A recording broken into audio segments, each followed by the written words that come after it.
Hi, friends. I'm Dr. Dale Warren, sometimes called Papa Dale. I'm from the House Institute of Biblical Studies, USA, and the year is 2025.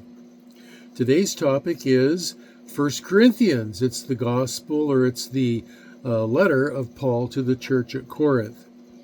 This is the Diploma in Bible lecture on 1 Corinthians for Jhi-Usa.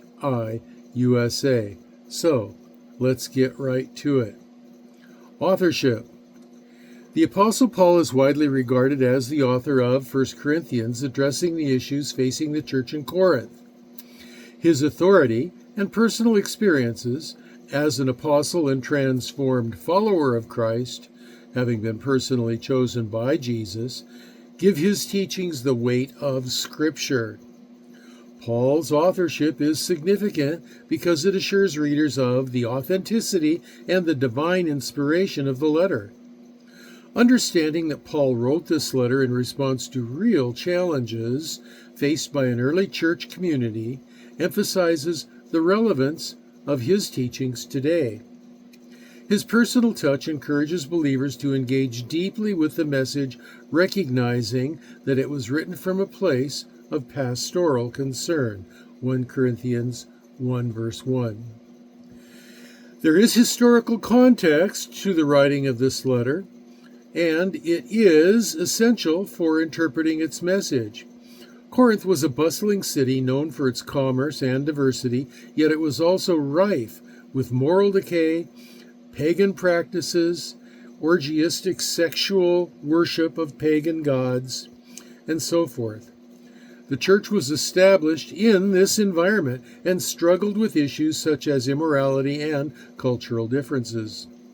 Recognizing the cultural pressures that the Corinthian church faced helps new Bible students grasp the urgency of Paul's exhortations. It reminds us that much like the early church, contemporary Christians must navigate a complex world while holding fast to biblical truths. 1 Corinthians chapter 1, verses 11 through 13. There were church divisions and disunity in the Corinthian church, and Paul addresses these and highlights the importance of unity among believers. He encourages the church to focus on Christ rather than on their allegiances to different leaders.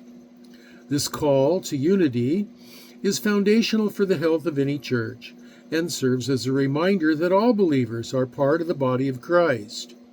New Bible students can learn the significance of working together and valuing one's contributions. Emphasizing unity cultivates an environment of love and support, which reflects the character of Christ and impacts the wider community. 1 Corinthians chapter 1, verse 10. 1 Corinthians deals with spiritual gifts and their purpose. Paul elaborates on them and their intended purpose within the church. Each believer is given gifts of the Spirit for personal edification and for the common good, and this promotes the building up of the church. Understanding these gifts fosters appreciation for diversity within the body of Christ, encouraging believers to identify and utilize their gifts. New Bible students can embrace the idea that each gift is valuable and contributes to the mission of the church. This teaching inspires active participation in church life, reinforcing the notion that every member plays a crucial role in fulfilling God's purposes. 1 Corinthians 12, 4 through 7. The resurrection of the dead. It's a central theme of Paul that he addresses in 1 Corinthians, where he defends the reality of Christ's resurrection as being foundational to Christian faith. He explains that if there is no resurrection, then faith is futile. What's the point? Understanding the significance of the resurrection assures believers of their own future hope for eternal life. New Bible students learn that the resurrection is not merely a historical event. It has profound implications for daily living and hope in adversity. Embracing this truth empowers Christians to live out their faith boldly, knowing that death is not the end. 1 Corinthians 15:14 through 22. Well, there are moral and ethical issues involved. Paul confronts various moral and ethical problems in the Corinthian church, urging believers to live in a manner that reflects their identity with Christ. He addresses issues like sexual immorality and disputes among believers, emphasizing that their behavior should honor God and encourage community integrity. It's like you don't want your family to be disappointed in you. You want them to be proud of you. For new Bible students, these teachings illustrate the importance of aligning one's conduct with biblical principles. Understanding that ethics are rooted in God's truth inspires a lifestyle of holiness and accountability.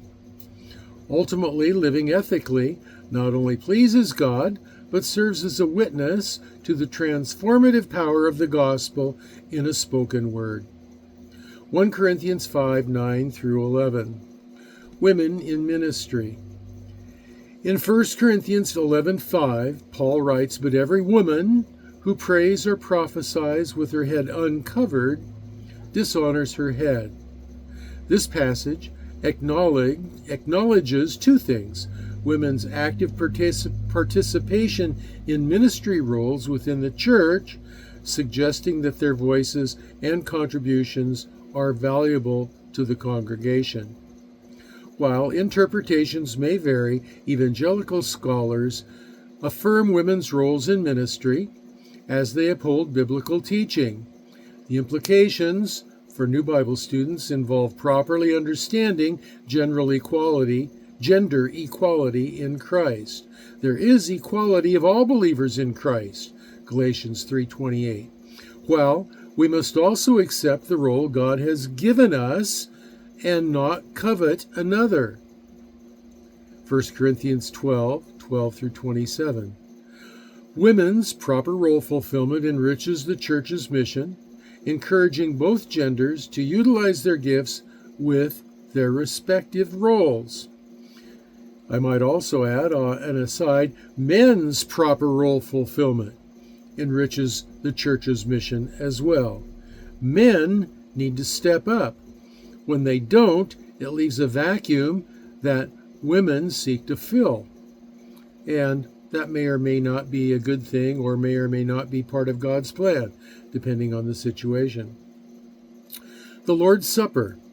Paul's instructions in 1 Corinthians 11:23 through 26 illustrate the significance of the Lord's Supper as a communal act of remembrance. Quote, "For as often as you eat this bread and drink this cup, you proclaim the Lord's death until he comes." End quote. This sacrament calls believers to reflect on Christ's sacrifice and fosters unity among church members. Evangelical teachings highlight that partaking in the Lord's Supper is both a privilege and a responsibility, urging students to approach it with reverence and sincerity. Understanding the sacred practice deepens one's appreciation of Christ's work and fosters a spirit of fellowship among believers. Christian freedom and food offered to idols. In 1 Corinthians 10:23-24, Paul emphasizes, quote, "Everything is permissible, but not everything is beneficial," end quote. This highlights the tension between freedoms in Christ and the responsibility towards fellow believers.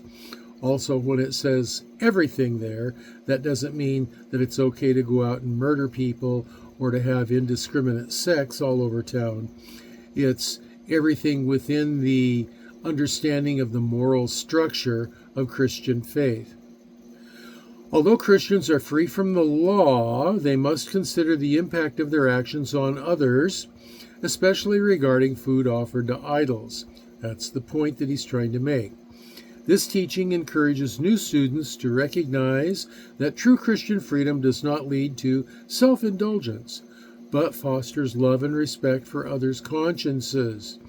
Practicing restraint for the sake of community builds a stronger bond in faith, allowing believers to embody Christ's love in their daily decisions. Paul also speaks a great deal about the role of love. His discourse in 1 Corinthians 13, 4 through 7, eloquently describes biblical love's characteristics. Love is patient, love is kind, it does not envy, it does not boast, it is not proud. This chapter undeniably emphasizes biblical love as the foundational principle in the Christian life, and this underpins all spiritual gifts. For new Bible students, understanding that biblical love is central to faith fosters a genuine, caring environment in the ministry. Evangelical scholars highlight that living out biblical love fulfills the law, Romans 13:10, and should be the driving force behind all of our actions as Christians, thus transforming interpersonal relationships and the church as a whole into reflections of Christ's love. Eschatology and its implications. In 1 Corinthians 15, 51 through 52, Paul reveals the mystery of resurrection. He says, quote, "We will not all sleep, but we will all be changed in a flash, in the twinkling of an eye," end quote. Eschatology is the study of the end times, and it serves as a reminder of Christ's return and the hope of resurrection for believers.